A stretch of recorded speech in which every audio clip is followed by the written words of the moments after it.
की बात हो गई। दूसरा बड़ा स्पेस आईटी, हमने HCL tech, LTTS, Tata Elxsi के नतीजे देखे, विप्रो, टेक महिंद्रा के आने हैं।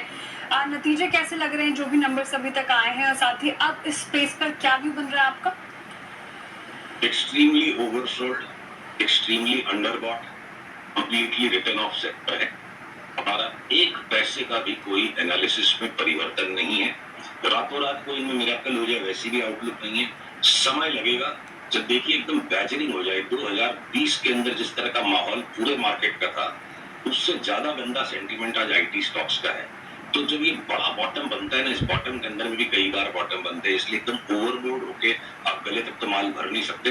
पर ए टू जेड आईटी स्टॉक्स में अगर फोर्स कर दिया जाके व्यू लेना ही पड़ेगा, तो बाई का व्यू है, सेल का व्यू किसी में भी नहीं। कोई इससे भी कोई हम शॉर्ट नहीं करेंगे।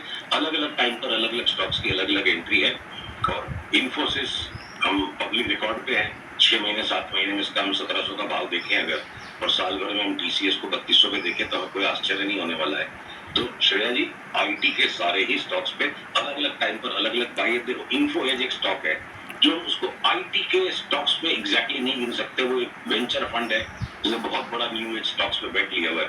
वो आईटी स्टॉक्स की गिनती में नहीं, पर अभी बात चल रही है तो मैं आपके दर्शकों के लाभ के लिए बता दूं, हमारा पिछले 25-30 दिन से इंटरनली रिपीटेडली बार बार रिसर्च कॉल है कि इसको 3-4 साल के पर्सपेक्टिव पे लेके बैठो, क्या पता पैसा बीएसई की तरह 8 से 10 गुना हो जाए।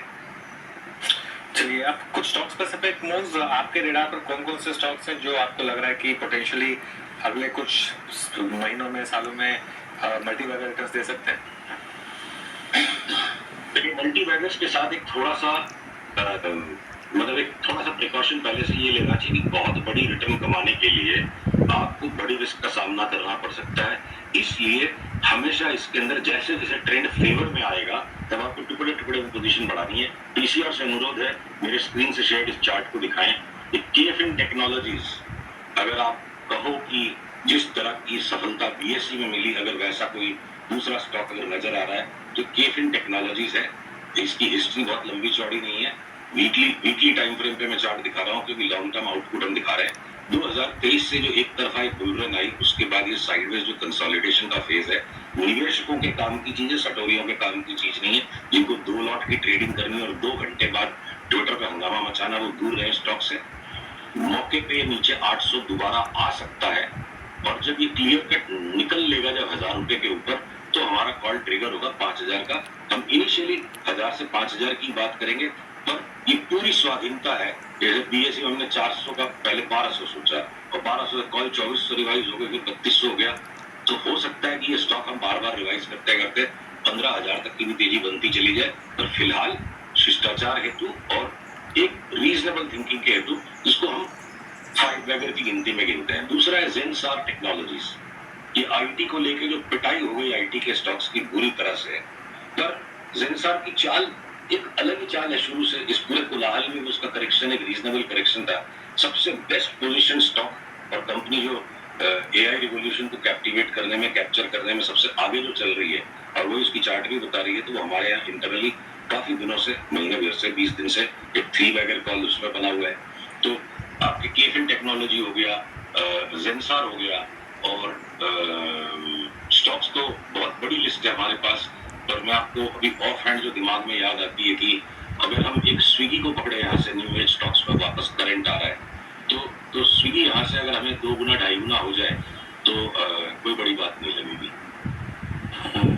अच्छा सुशील जी, ये कैपिटल गुड्स में जरा अलाइनमेंट देखिए। अब देखिए, एलएनटी के गिरने की एक वजह है, हमें अरब कंट्रीज में जो हो रहा है और जिस तरीके से ईरान रिटेलिएट कर रहा है यूएस टैक्स के लिए, तो वहाँ पे एलएनटी का factor. But other than that, आप बीएचईएल को देखिए, आप सिमंस को देखिए, आप एबीबी को देखिए, आप केमिस को देखिए, अगले जिस फेज की आप बात कर रहे हैं 24,800 की, उसमें सबसे ज्यादा लुफ्त कैपिटल गुड्स में कौन उठाएगा? 3 बढ़िया सवाल है, तो तीनों को आपने एक साथ पूछ लिए, इसलिए मैं इनको 3 टुकड़ों में जवाब दूंगा। तो अगर स्क्रीन पर मेरी ये चार्ट वापस दिख रही हो, एलएनटी पे अपनी पास्ट में जो बड़ी भयानक सी फोरकास्ट थी कि ये 3500-3300 हो जाएगा, और वहां से हमने वापस तेजी लगाई कि ये 4600 हो जाएगा, तो फिलहाल हम इतना आ गए। अभी साइडवेज करेक्शन कंप्लीट हो गया। आज का जो पैंडेमोनियम सा, जो पैनिक सा है, तो जैसे ही क्रूड थोड़ा घूमेगा, आप समझ लो कि मिडिल ईस्ट से मीठी मीठी बातें वापस शुरू होगी। 3850 के ऊपर चलते हैं, एक बार इसको 4600 के लिए खेलेंगे और हो सकता है 4600 के बाद इसमें वापस एक सब्सटेंशियल बड़ा करेक्शन आ जाए क्योंकि बहुत ज्यादा मिडिल ईस्ट से अलाइन है। पर रही बात जो एबीबी और सीमेंस की, तो एबीबी यहाँ से हो सकता है डबल भी हो जाए अगर अगले 6 महीने में। और सीमेंस तो हमारे यहाँ पे आज सवेरे कॉल आया था, जो एबीपी पे हम काफी टाइम से तेजी में है, वापस नया ब्रेकआउट फर्दर आ गया और सीमेंस यहाँ से 40% बढ़ जाए। पर भेल की जो चार्ट है कि भेल में जो क्या डिस्क्रिप्टिव इंटेलेक्ट जो है ना, अब सब वो जिसको फंडामेंटल का नाम देते रहते हैं, तो भेल की चार्ट अब यहाँ से क्या है ना, एक्सट्रीम ओवरबॉट होकर साइडवेज रन कर रही है और मौके पे नीचे 370-75 तक जाए और ऊपर में एक बार ये जो ऊपर का रेंज है, और क्या पता अगर 370 टूट जाए तो हमने ऑलरेडी प्लॉट किया और 370 के नीचे चलेगा तो उसको हो सकता है शॉर्ट करने में भी परहेज नहीं करें। सारे के सारे स्टॉक्स खाली सेक्टर की न्यूज पे नहीं चलते, अपने भी इंडिविजुअल उनके इवेंट्स होते हैं। भेल की चार्ट पे हम 250 से तेजी में थे और अब हम इसको इग्नोर करके बैठे, टूटेगा 275 के नीचे तो हम शॉर्ट करेंगे। तो सुशील जी बहुत बहुत शुक्रिया आप इस कार्यक्रम में शामिल हुए। सभी